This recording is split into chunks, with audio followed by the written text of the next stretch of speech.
Hi guys, and welcome back to my channel, or if you're new, hello and welcome. My name is Megan and welcome to my second week of workouts of 2023. It is February and I wanted to take you guys through my current week of workouts just to give you guys some workout inspiration, motivation, and also talk you guys through different exercises to give you guys the confidence to go into the gym and perform these as well. I know you guys really enjoy these videos and I know you guys love the voiceover tips, so I'll aim to give you guys as many as possible in this video. But if you guys are struggling and just need a little extra support, feel free to DM me. I always try to get back to you guys with form videos, form tips, things like that. And then also if you guys feel like you need further support and just want someone to guide you and make you a program catered to your life, feel free to apply for my one-on-one coaching or personalized programs. I'll have all of that in the description below. But for this week of workouts, I'm actually doing 5 workout days. I've added a workout day and it's going to be called Circuit Sunday, which I think is very fun. I decided that I wanted to add some type of circuit style training into my program on a day where I don't necessarily want to go to the gym, but I do have some equipment in my basement. So that's what I did, and I think it's a really fun way to get active on the weekend since I don't typically train on the weekend. So I'm very excited to take you guys through that one this week. And then otherwise, my current week of workouts split is the same as the last one. Some of the moves are a little bit different this week, but overall I like to keep pretty similar structure week to week. But without further ado, let's just hop into the video. Today is Monday and I love to start off the week strong with a leg day, and I've been loving putting quad focused legs at the beginning of the week. We are just gonna hop right into that. We are starting off today with barbell squats. Ensure that before you even get into a weighted set that you also just do some sets with the bar. You don't have to do super high reps or anything, but just do a few just to make sure that you're ready to add weight. And if during those sets you feel any type of discomfort or that you're not fully stretched, then take that time to then go through your warm-up sequence again. Make sure you feel nice and warm before adding any more weight, as this is the first exercise of the day, and in this case the week. In terms of squat setup, it's not one size fits all. Everyone's going to have a different stance, a different way of doing it, but for me, I like to put the bar on my traps, make sure that it feels nice, comfortable, and stable. When stepping back, I actually step into a more wide stance with my toes slightly outwards. This is what's most comfortable for my personal body mechanics and making sure that I can get deep enough into the squat and the movement, but obviously find what is right for you. So kind of taking you guys through the full process, you want to put the bar where it's comfortable on your back, whether you're doing high or low bar, that's going to depend. Unrack, take your steps back, get into position, then you want to brace your core tight before going down into your first rep. Since we're doing a lower rep range here, what's really important is making sure that each rep looks the same and that you're giving the same amount of care to each rep, because you're not doing a ton. So making sure to brace your core and try to replicate each rep, and also try to be mindful of your bar path, trying to keep it as straight as possible when looking from the side angle. Now we're going to be moving into our Bulgarian split squat drop set that we did in a different video. So what you want to do is you want to hold a weight on the side of the working leg. You can hold 2 if that helps you with balance. Personally, holding 1 is better for me. I'm going to do 8 weighted, and then I'm going to drop the weight, and then I'm going to go into body weight. So then I'm going to do 8 body weight, and you kind of want to take a little second to reset, but you don't want to wait too long because you want to keep those muscles firing and going. This is a big burner, and I think it's really good for people who maybe aren't looking to go super heavy on their Bulgarians, but they do want to still provide a good challenge and a way to overload. So you don't have to do everything at the highest weight possible, but you should try to challenge yourself. Then we're going to be moving into some B stance RDLs. I'm doing it with a kettlebell today. You can do it with a dumbbell, or you can even do it with a barbell if you're feeling spicy. But the key with this is that you want to make sure that you are pushing your hips back, and with more hamstring focus, you're only focused on that hips going back. And my favorite cue with an RDL is to think about how you would push the car door or a door behind you if your hands were full and you had to push your hips back. That's what you want to be doing when you're doing this movement. So I know that when looking at this movement, especially from the front, it looks like I'm just dropping my torso and dropping my arm, but really everything is being moved by the fact that I am just pushing my hips back. And you don't need to go all the way down. Go to where it feels appropriate and your lower back is not rounding, because if you have any back pain with these, it's probably because you're going too low. Now we're going to be moving into another drop set. This is going to be a heel elevated goblet squat drop set. So you're going to be doing 10 weighted goblet squats, and then once you get to the 10th, you're going to drop the weight, and then you're going to do 10 body weight after. The reason for the heel elevation is this is going to help to emphasize the quads more. This is a really good movement and one that I used to have in my routine a lot. I kind of took it out, but I think it's great for anyone who is lower on space or equipment. I did this a lot when I was in my college gyms, and today the reason that I put it in is because I typically do quad extensions, but the machine was actually taken by personal training, so I didn't want to go bother anyone. So I'm doing this instead for a nice still emphasis on the quad. Ideally though, I would probably go for a quad extension, but this is a great alternative, and you have to be able to think on your feet at the gym of what to do if something's taken, because I know not all of us want to just sit around and wait. Lastly, I finished off off with calf raises, and like I said, there was a lot of people personal training, so here's a clip from a different day. I did do them, but I wanted to just provide a clip from a different day since I didn't want to make the personal training people uncomfortable with a camera. I'm trying to get better at not neglecting calves, so here's your sign to also go do some. You can do them on a machine, or you can even just do them body weight standing if that's better for you. Hello and happy Tuesday. Today's workout is going to be a push day. Push day is your chest, shoulders, and triceps. I mainly focus on chest and shoulders on this day and just do one quick little tricep movement since I'm not really looking to strengthen or grow those that much. If you guys are looking to do more tricep work, you can absolutely add a few more things in. This workout day is perfect for anyone who is lower on time or equipment or just needs something quick and easy. Typically, I get this workout done in 45 minutes or less. Let's get into this push day slay. We're going to be starting off the workout with a flat dumbbell chest press. If you guys prefer bench press, then you can absolutely start with that instead. I personally have been enjoying it with dumbbells. I really tried to challenge myself, so I'm really upping the weight here. So instead of doing high reps, I'm doing 4 sets of 8 here. When it comes to the form, it's pretty straightforward. You want to be flat on the bench. You can have a slight arch if that makes you comfortable. If you're not comfortable arching, that's okay, but there's absolutely nothing wrong with it. You also want to have your heels planted down, and the main points are going to be your glutes, your shoulders, and your feet to make sure that you're stable throughout the movement. And in terms of your arms, you actually don't want to have them flared straight out from your shoulder joint. You actually want to have them come in at about a 45-degree angle to protect the shoulders, and also it just makes the range of motion feel a lot more comfortable in my opinion. You want to bring the dumbbells down to about chest level, and then you want to press up. Pick a weight that's challenging so that the last 2 reps feel like they're a bit of a struggle, as since we're doing these for a lower rep range, you want to try to challenge yourself as much as possible.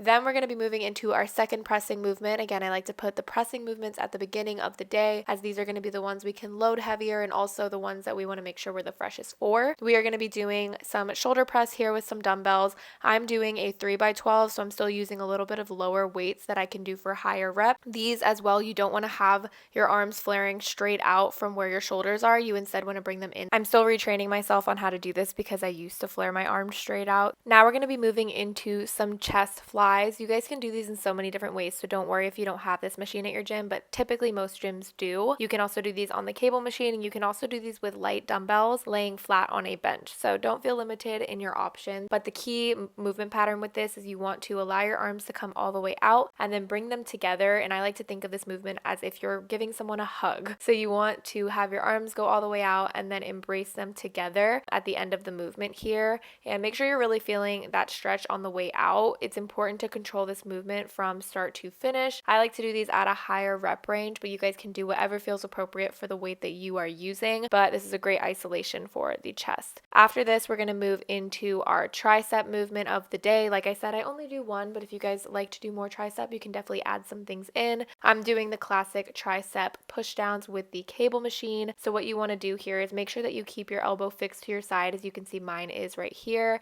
and then you are going to be powering that movement by allowing it to come up and then pressing down and extending at the bottom. When you're at the bottom of that movement, that is where the triceps are going to be heavily recruited and most emphasized, so that is where you want to pay particular mind to. Now we're moving into our final thing, which is going to be a shoulder superset. So we're starting with 10 lateral raises here with some dumbbells. The key with this form is you don't want to swing your body too much, and you want to pick appropriate weighted dumbbells. It's okay if you're using a lighter weight. You would rather use lighter and keep it under control than use heavy and be out of control. And make sure you're not going over the shoulders. You want to stop at the shoulder height. Then I like to drop the weight to do front raises, as I find that they're harder for me personally, but you can keep the same weight if you feel comfortable with both. But then I'm moving into 10 front raises here, and I'm doing a neutral grip. And again, with these, you want to come up to about shoulder height and avoid swaying with your body. If you feel like you're swaying a lot with either of these movements, you can also do them seated just to avoid that entirely. Hello and happy Wednesday. Today is going to be a glute focused leg day. I think my current favorite day of the week. I'm super excited to take you guys through this workout. Like I mentioned, nothing really changes too drastically from week of workout to week of workout. I do kind of decide sometimes to switch out and in movements. So for example, instead of step ups this training block, I'm going to be doing walking lunges instead, or instead of my hip thrust complex, maybe I'll just stick to a different type of hip thrust. So remember that your routines don't have to drastically change all the time. In fact, it's honestly better if you can stick to something long term, but you can make changes as needed if you feel like you need a little spice in your day. With that being said, let's get straight into today's glute focus leg day.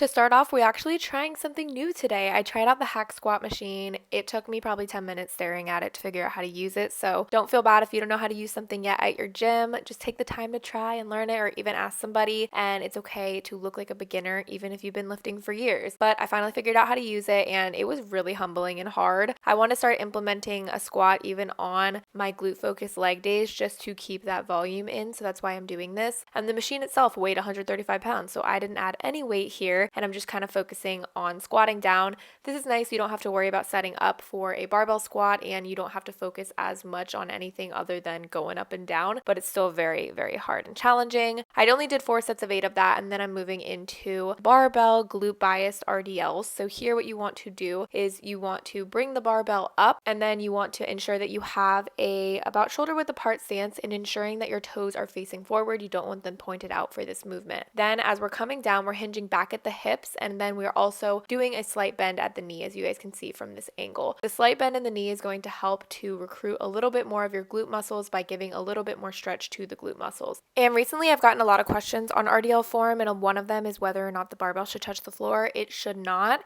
If your barbell is touching the floor, you might just have a greater range of motion, and you should stand on a plate to make sure that it doesn't, or else that would become a stiff leg or conventional deadlift. After that, we are going into some cast glute bridges. You can decide what to do for this movement. You can do it with a dumbbell. You could do it with a machine if your gym already has a glute machine. I'm doing it with a barbell here. In terms of your form, the key difference between this and a hip thrust is that the range of motion is going to be different. So instead of doing a full hip thrust where the plates are coming down to the floor, you're going to do like a half to 1/3 hip thrust. So you're only coming about halfway down before scooping up again. The reason for that is because you want to focus on the part of the movement that is going to emphasize the glutes most, which is that top portion when you come to full hip extension. And to ensure you're hitting full hip extension, make sure also that your toes are slightly pointed outwards to allow you to get there. And then we're going to be moving into some walking lunges, like I said in the intro. For the next little bit, I'm going to swap out step ups, and I'm going to be doing some walking lunges. I think that they're amazing for the glutes, but they're also just great for all around legs. I know not everyone can do these because not every gym maybe has the space for you to, but if you can, I definitely recommend adding them into your routine. I did them a lot over the summer and saw a lot of benefits, and also I think it's just good to give yourself something that you have to focus more on, so the added stability component is really good. And to actually emphasize the glutes more, you want to have a slight forward lean, and you can even bring that front foot's front toe in a bit. We're going to finish off with our favorite thing ever, our glute med kickbacks. So for these, I really tried to challenge the weight that I was using, so trying to go a little bit heavier this week since I really hadn't been challenging the weight much. We're still going to try to do a 4x12, which is, I know, a high volume, but that's good for isolation movements like this, especially to finish off the day. And what you guys want to focus on here is as you're kicking back and out, you want to go out at about a 45-degree angle, and you want your toe to be pointed outwards to really get that glute medius muscle. I also recommend holding on for stability. There's nothing wrong with that. And I also like to take a small rest between each leg. Don't mind my dog, she is just taking up space on my bed, but happy Friday. Today is our last day of lifting at the gym. So today is going to be a pull day. If you're unfamiliar with pull, it's going to be your back and bicep muscles. I also like to add my sumo deadlifts on this day because I like to kind of spread out my heavy compound movements throughout the week, but you can put them wherever you see fit. But let's just go ahead and get into the workout. So for my sumo deadlifts, I actually worked up to a top triple. So I did a top triple at 260 pounds, which was very good for me. I haven't really touched this weight in a really long time. So I just wanted to include that. But if you're not doing top sets, it's totally fine. You guys can just do normal working sets. And I did 3 sets of 3 here, but you can do whatever feels appropriate for you. In terms of sumo form, I have a full video dedicated to it that I would recommend you guys watch because obviously I'm going very fast and it's hard to really learn from this. But in a small gist, you want to have that nice wide stance, gripping the bar inside of your legs. Then when you're coming down, you want to ensure that you pull the slack out of the bar, bring the bar up, and you try to maintain that same hip height each rep, making sure your hips don't shoot up before the rest of your body. Getting the form down with this obviously takes time, but I definitely know you guys can do it. Then we're going to be moving into my current favorite back day superset just for something different. I feel like I was getting too used to bent over rows and just going through the motions. So here I'm doing an inverted row, which is basically like an assisted pull-up variation. I really like this movement because it is actually a lot harder than it looks. I do about 6 to 8 reps and then I immediately am going into a new movement that I'm very fond of, and I know you guys have probably seen a lot on social media, which is the gorilla row. In terms of setup for this, what you want to do is kind of have a slight bend at your knee squatting down, and then the weights are going to be coming in between your legs. Then one at a time, you're pulling one kettlebell up as you would a bent over row, bringing it up, but trying not to swing or turn your torso too much. So really just driving the movement from one side to the other, keeping your core tight and your legs engaged throughout. So it's kind of a full body movement as well. If you don't have kettlebells like this at your gym, then I would just do bent over rows using dumbbells. Now moving into my favorite thing on back day, which is going to be lat pull downs. Like I said, my gym does have this fun underhand mag grip attachment, but just use whatever attachment you have at your gym. Because we did the inverted pull-ups with a overhand grip, I wanted to do an underhand grip to have some variety. You guys could also do a close grip depending on what your gym has, but again, do whatever you think is best for you. We do these at a very high volume, so we're doing 5 by 12. As you pull down, you also want to bring your chest back to allow the attachment to come towards your chest, and think about tucking your elbows into your back pocket, so really driving your elbows backwards to really recruit those lat muscles, and try to keep this controlled as possible, and you guys can manipulate the weights throughout the sets if you find that you need to increase or decrease. Then we're going to be going into a seated single arm cable row. I do this movement with a D handle, and what you want to do is you want to be revolving from a protonated to a neutral grip. So in simple terms, you want knuckles up to knuckles sideways as you're twisting the D handle to do the movement. And you want to try to keep your elbow as close to your body as possible to keep the emphasis on the lats. Think about squeezing something between your armpit there. And I really like this movement for the lat muscle and think it's great for an isolation movement. Then we're going to be going into our final thing, which is some biceps. Again, I don't love biceps, so I don't do a ton for them. But here I am doing 8 across the body curls, as you see me doing here. So what you want to do is keep your elbow fixed to your side, and then you're going to be bringing the dumbbell towards the other armpit. Then once you do all of those, then we're going to be going into both arms doing a hammer curl variation. So just keeping, again, your elbows fixed to your hips, but then curling upwards at a neutral grip. This I really enjoyed, and I did this for 3 rounds to really finish off and burn the biceps. Hello and welcome to the final workout of the week and also the newest addition to my week of workouts, which is Circuit Sunday. Spoiler, I actually filmed Circuit Sunday on Saturday so that I can edit it and post it on Sunday. So I guess it's technically a circuit I do on Saturday to post on Sunday. So I still am going to call it Circuit Sunday when I post it. Like I said, this is a new addition. If you guys know me, you know I would never work out on the weekends. I love to enjoy my weekends and I still stand by that. Obviously, if I don't have time in a weekend, I'm not going to prioritize this, but I kind of notice, especially in the winter, how sedentary I am on the weekends because there's just not as much to go out and do. And sometimes I spend the entire day sitting around in my house, and I figured maybe I could have gotten some movement in. And also I feel like I shouldn't just sit around all day. Like I feel like getting movement is also good for me. So I have a whole little home gym setup downstairs, and I wanted to make something that was lower equipment so everyone could do it. So like I mentioned, this is totally different than what I do at the gym. It's actually a circuit style workout. So essentially what I do is I take a little piece of space, I have my equipment, and I run through each exercise in a row. So let's say there's 5 movements. You're going to do movement 1, movement 2, movement 3, movement 4, movement 5. That is one round, as opposed to doing all the rounds of movement 1, all the rounds of movement 2 by themselves. Without further ado, let's just go ahead and get into Circuit Sunday. So like I mentioned, we're going to be doing 30 seconds on each exercise for 4 different rounds. So we're starting off with a squat push to press. So what you want to do is you want to have the dumbbells up at your shoulders. You're going to squat down, and as you're coming up with your legs, you're also pressing up on the dumbbells to bring them up into a neutral grip shoulder press. This is just a fun movement. Obviously, it's going to target our legs, our core, and also our shoulders. You want to keep it controlled. It's not about how many reps you can do in the 30 seconds. It's about quality reps within the 30 seconds. So again, don't rush it. Do what feels best. I had to take off my shoes because I noticed that I wasn't super stable. So aim to wear something nice and flat for these, and you should be feeling a nice solid burn by the end of the 30 seconds. You can rest between for 30 seconds, or you can decide to go straight into the next exercise, whatever feels best for you. Now we're moving into a dumbbell RDL to bent over row variation. So what you want to do is hinge back at your hips like you would in RDL, and then you're going to go straight into a dumbbell bent over row. This movement feels very fluid and natural because as you're going typically to do a bent over row, you're already hinging back at the hips as you would in RDL. So just putting the two together felt very right for this movement. So what you want to do do for the RDL portion is think about pushing your hips back to close a car door, bringing the dumbbells down to about mid-shin or wherever the mobility stops for you. And then once you get down to that bottom portion, then you want to pull the dumbbells up, keeping your arms as tucked to your body as you can and really engaging those lats. Think about squeezing something between your armpits. The next movement is going to be upper body focus. So what you want to do is hold the dumbbells. You're going to do a lateral raise, bring them in, keep your elbows fixed, and then do a bicep curl. These are obviously going to move a little bit faster than the other movements that we were doing, but again, just aim to keep them nice and controlled. You want to lateral raise out, not straight out from your shoulder joints, but instead a little bit forward. And then when you're doing the bicep curl, ensure that you're keeping your elbows tucked to your side and bringing them all the way up to get that full range of motion. The lateral raise is going to target our shoulders, and then the curl is going to target our biceps. So we have a nice well-rounded workout here. Now we're going back to the lower body, only holding one dumbbell. This is a tricky one, so there is a modification that I'll show you guys at the end here. But what you want to do is reverse lunge back and then do a single leg RDL. Here I tried to make it a little bit more challenging and make it so that it was a single leg RDL where the other leg is going up in the air. This is to allow me to focus on a little bit more core stability and balance as opposed to going into a B stance RDL.